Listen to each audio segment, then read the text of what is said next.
So, I finally have it. This is the base model and it cost me 620 euros. In my previous video I mentioned that I wanted to get one of these. That's what I bought this monitor for. And yeah, I finally did.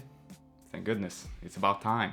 I needed a more powerful computer for video editing in 4K, gaming, and also for school, because my laptop just didn't cut it at this point.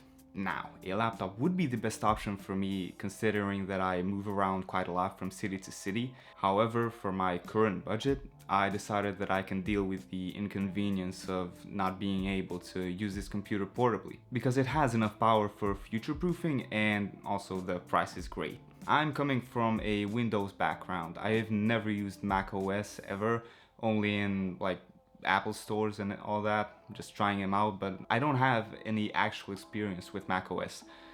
So this is gonna be new for me. Over the years, I have been getting more and more annoyed at certain aspects of Windows, but I never switched because, for example, I thought that Mac OS and Macs in general are just expensive and weak machines that people who don't know how to use computers use, because they look really simple. And Linux was just very unuser-friendly in my opinion. Over the years though, both the reality and my opinions have changed on Macs and Linux. Since Apple has introduced their M-series Macs, their power and efficiency have gone through the roof. I have been very impressed with them ever since I heard about them, and I have played around with the idea of getting one at some point, and this is that point. So let's get to the specs.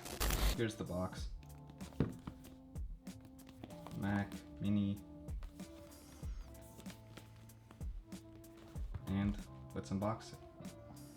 It has a 10-core CPU with 4 performance cores and 6 efficiency cores, 10-core GPU with hardware-accelerated ray tracing, 16 gigabytes of unified memory, also known as RAM, 16-core neural engine, 256 gigabytes of SSD storage, and a 120 gigabytes per second memory bandwidth. It is also compatible with Apple Intelligence. Bam! And there you go. The computer size measures 12.5 centimeters by 12.5 centimeters, and its height is 5 centimeters. It's so small.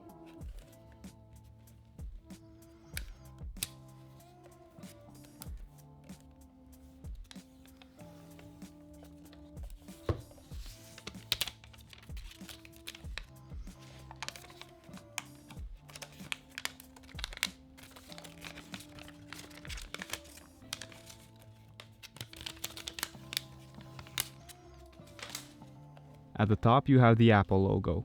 In the front you have 2 USB-C ports, one 3.5mm headphone jack, and the power light. In the back you have 3 Thunderbolt 4 ports, 1 HDMI port, 1 gigabit Ethernet port, and the power port. At the bottom you have the power button, the Mac Mini logo, and a large single fan. It has Wi-Fi 6E and Bluetooth 5.3.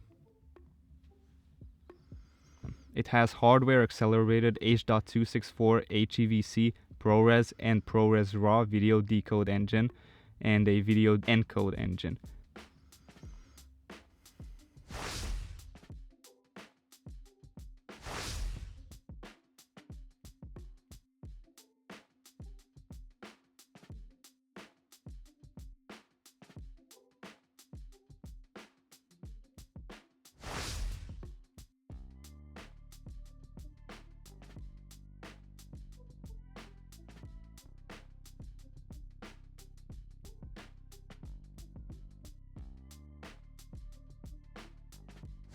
So, in conclusion, am I satisfied with this computer and would I recommend it for anyone?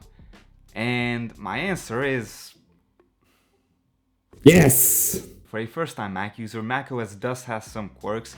However, it is more intuitive than Windows in my opinion, but it is a more simple and a more beautiful operating system than Windows. As for the power, the price to performance ratio is the best on the market. It is the most powerful computer that I have ever used, and editing 4K videos on it, man, it's a breeze. It's a breeze. I have never been so calm editing 4K.